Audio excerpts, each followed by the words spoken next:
Hello YouTube Nation, today we're back with a video, but with a twist. So I'm gonna continue reading where I was yesterday, but what I'm gonna do is for every page that I read, I'm gonna hold my breath underwater for a certain amount of time. So I'm gonna start the first page in 15 seconds, then I'm gonna add 5 seconds to each time to each page I finish. I'm gonna add 5 seconds.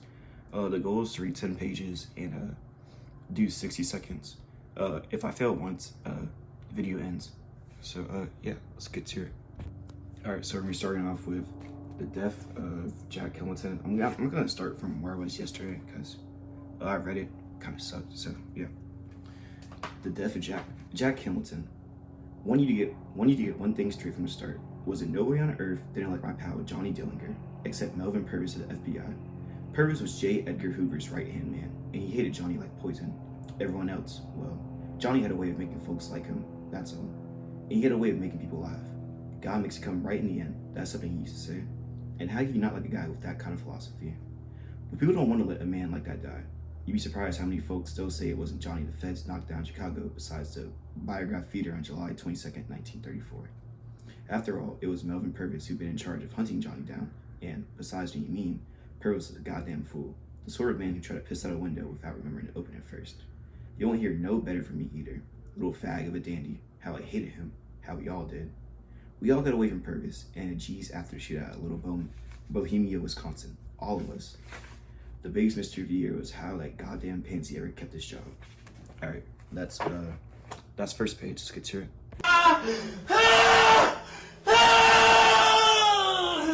Alright, continuing. Alright. Johnny once said J. Edgar probably can't get that good a blowjob from a dame. How we laughed. Sure, Purvis got Johnny in the end, but only after setting an ambush outside the Biograph and shooting him in the back while he was running down the alley. He fell down the muck and the cat shit and said, "How's this then?" and died. Still, folks don't believe it. Johnny was a handsome, they said, looked almost like a movie star. The fellow the G's shot outside the Biograph had a fat face, all swollen up and bloated like a cooked sausage. Johnny was barely 31, they say. In a mug, the cops that shot that night looked 40. Easy. Also, and here they dropped their voices to a whisper, everyone knows John Dillinger had a pecker the size of a Louisville Slugger. That fellow Purvis ambushed outside the Biograph didn't have nothing but the standard 6 inches. And then there's a matter of the scar on his upper lip. You can see it clear as day in the morgue photographs, like the one where some yo-yo is holding up my old pal's head and looking all sullen, as if to tell the world once and all for the crime does not pay. The scar cuts the side of Johnny's mustache in two. Everyone knows John Dillinger never had a scar like that. People say, just look at any of the other pictures. God knows there's enough of them. There's even a book that says Johnny didn't die, that he lived in a long after the rest of his running buddies, and finished up in Mexico, living in a high seat and pleasing any number of senoras and senoritas with his oversized tool. The book claims that my old pal died on November 20th, 1963, 2 days before Kennedy, at the ripe old age of 60, and it was no federal bullet that took him off, but a plain old heart attack that John Dillinger died in bed. All right, let's go to the water. All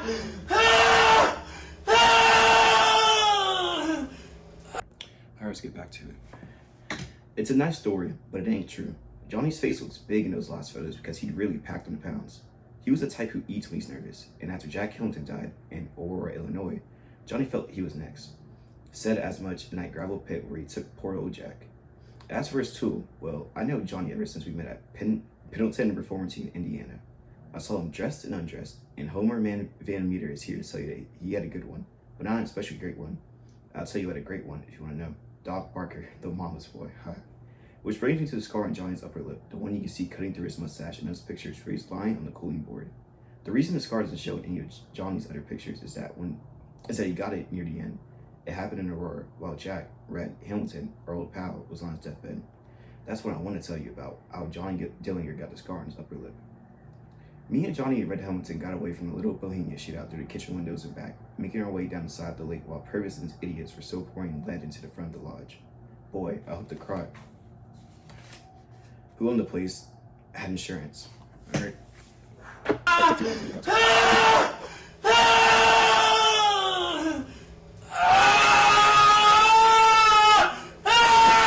And we are back. Let's continue. Where was I? Oh. The first car we found belonged to an elderly neighbor couple and wouldn't start. We had better luck with the second, a Ford coupe that belonged to a carpenter just up the road. Johnny put him in the driver's seat and he chauffeured us a good way back towards St. Paul. Then he was invited to step out, which he did quite willingly, and I took over. We crossed the Mississippi about 20 miles downward from St. Paul, and all of the local cops were all on the lookout for what they called the Dillinger Gang. I think we would have been all right if Jack Hamilton had lost his hat while we were making our escape. He was sweating like a pig. He always said he was nervous. And when he found a rag on the backseat of Carpenter's car, he whipped it into a kind of rope and tied it around his head, engine style. That's what caught the eye of those cops parked on the Wisconsin side of the Spiral Bridge as we went past them, and they came after us for a closer look. That might have been the end of us right there, but Johnny always had the devil's own luck, until the biograph anyway. He put a cattle truck right between us and them, and the cops couldn't get past us. "Step on it, Homer," Johnny shouts at me. He was in the back seat, and a rare good humor from the sound of him. "Make it walk." I did, too, and we left the cattle truck in the dust, with those cops stuck behind it. "So long, Mother, I'll write when I get work. Ha."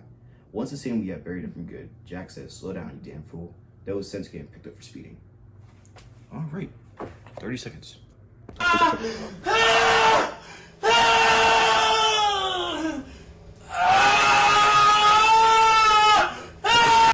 Let's continue.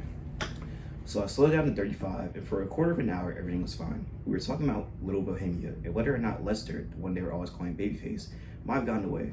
When all at once there's a crackle of rifles and pistols and the sound of bullets whining off the pavement. It was those hit cops from the bridge. They caught up, creeping easy the last 90 or 100 yards, and they were close enough now to be shooting for the tires. They probably weren't entirely sure, even then, that it was a Dillinger. They weren't in doubt for long. Johnny broke out the back window of the Ford above his pistol and started shooting back. I mashed the gas pedal again and got the Ford all the way up to 50, which was a tearing rush.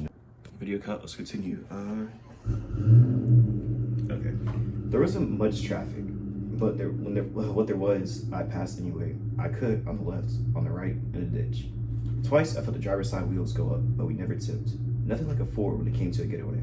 Once Johnny wrote to Henry for himself, "When I'm in a Ford, I can make any car take my dust," he told Mr. Ford, and we surely dusted him that day. We paid a price though. There were these spink, spink, spink noises and a cracker up the windshield and slug. I'm pretty sure it was a .45 fell dead in the dashboard. It looked like a big black elm beetle. Jack Hamilton was in the passenger seat, but he got his Tommy gun off the floor and was checking the drum, ready to lean out the window. I imagine. When there came another one of those spink noises, Jack says, "Oh bastard, I'm hit." The bullet had to have come in the busted back window, and how I missed Johnny to hit Jack, I don't know. Alright, let's go do 35 seconds.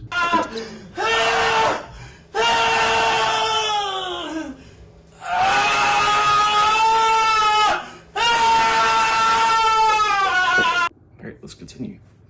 "Are you alright?" I shouted. I was hung over the wheel like a monkey and driving like one too. Very likely, I passed a Cooley Dairy truck on the right, honking all the time, yelling for that white coat farmer son of a bitch to get out of my road. "Jack, are you alright?" "I'm okay, I'm fine," he says, and shoves himself in his Sulcan out the window, almost to his waist. Only at first, the milk truck was in the way. I could see the driver in the mirror, gawking at us from under his little hat. When I looked over at Jack as he leaned up, I could see a hole, just as neat and round as something you draw with a pencil, in the middle of his overcoat. There was no blood, just a little black hole. "Never mind, Jack, just run the son of a bitch," Johnny shot at me. I ran it. We gained maybe half a mile in the milk truck, and the cops stuck behind it the whole while because there was a guardrail on one side and a line of slowpoke traffic coming the other way. We turned hard around a sharp curve, and for a moment both the milk truck and the police car were out of sight. Suddenly on the right, there was a gravel road all grown with weeds. In there, Jack gasped, falling back into the passenger seat while I was already turning in. It was no driveway. They were about 70 yards over a little rise, and down the other side, and he had a farmhouse that looked long empty.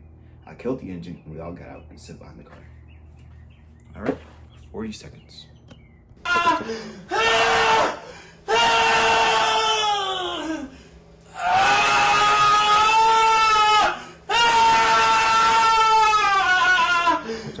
Let's continue. "If they come, we'll give them a show," Jack says. "I ain't going to no literature like Harry Pierpont." But no one came, and after 10 minutes or so, we got back in the car and drove out to the main road, all slow and careful. And that's why I saw something I didn't like much. "Jack," I said, "you're bleeding out your mouth. Look out, or it'll be on your shirt." Jack wiped his mouth. The big finger of his right hand, lifted the blood on it, and it gave me a smile that I still see in my dreams. Big and broad and scared to death. "I just bit the inside of my cheek," says he. "I'm alright." "You sure?" Johnny asked. "You sound kind of funny."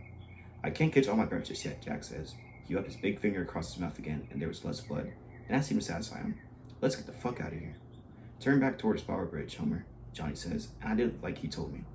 Not all the stories about Johnny Dillinger are true, but he could always find his way home, even after he didn't have no home no more. And I always trusted him. We were once again doing a perfectly legal Parson go to meeting 30 miles per when Johnny saw a Texaco station and told me to turn to the right. We were soon on country gravel roads, Johnny calling lefts and rights, even though all the roads looked the same to me. Just wheel ruts running between clocked out cornfields.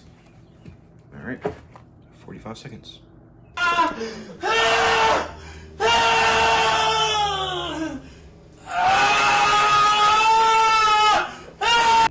Only three more pages to go. Let's do this. The roads were muddy and there were still scraps of snow in some of the fields. Every now and then there'd be some hit kid watching us go by. Jack was getting quieter and quieter. I asked him how he was doing and he said, "I'm alright." "Yes, well, we have to get you looked at when we cool off a little," Johnny said. "We have to get your coat minted too. With that hole in it, it looks like somebody shot you." He laughed, and so did I.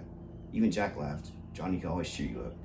"I don't think it went that deep," Jack said, just as we came out on Route 43. "I'm not bleeding out of my mouth anymore. Look." He then showed Johnny his finger, which now just had a maroon smear on it. But when he twisted back to see blood pour out his mouth and nose. "I think it went deep enough," Johnny said. "We'll take care of you. If you can still talk, you're likely fine." "Sure," Jack said. "I'm fine." His voice was smaller than ever. "Fine as a filler's fuck," I said. "Ah, shut up, you dumbox," he said, and we all had a laugh. They laughed at me a lot. It was all in fun. About 5 minutes after we got back on the main road, Jack passed out. He slumped against the window, and a thread of blood trickled from one corner of his mouth and sprayed the glass. It reminded me of swatting a mosquito that had its dinner, the claret everywhere. Jack still had the rag on his head, but it had gone crooked. Johnny took it off and cleaned the blood from Jack's face with it. Jack muttered and raised his hands, as if to push Johnny away, but he dropped back to his lap. All right, 50 seconds, let's go.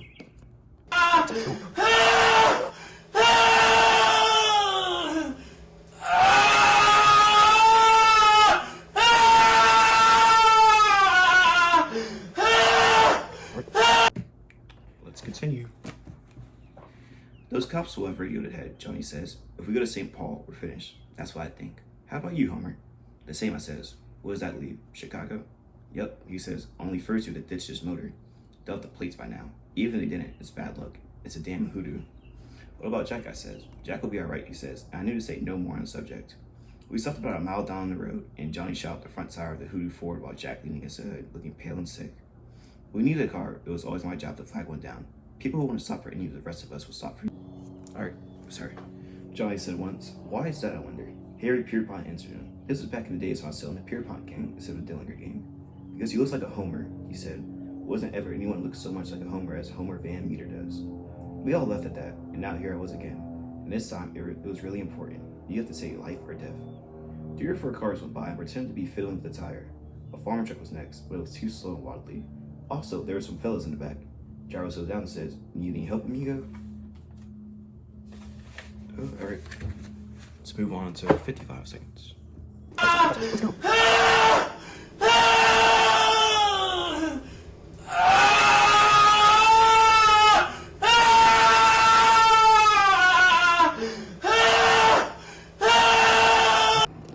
Got a little water stuck in my nose, but let's continue.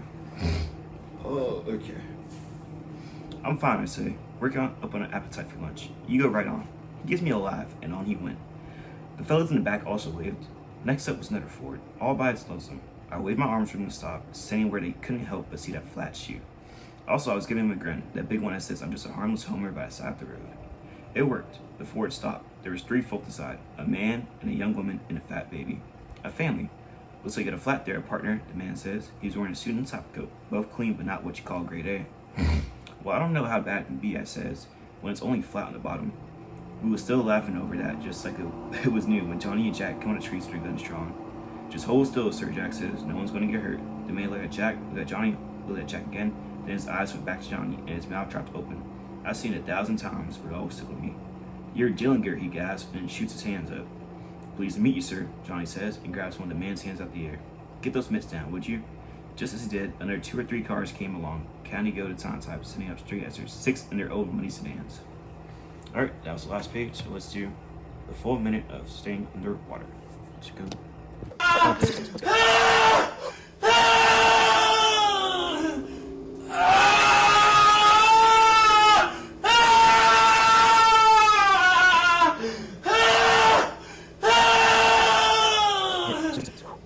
All right, and that's the end of today's video. Thank you guys for watching so much. I appreciate it.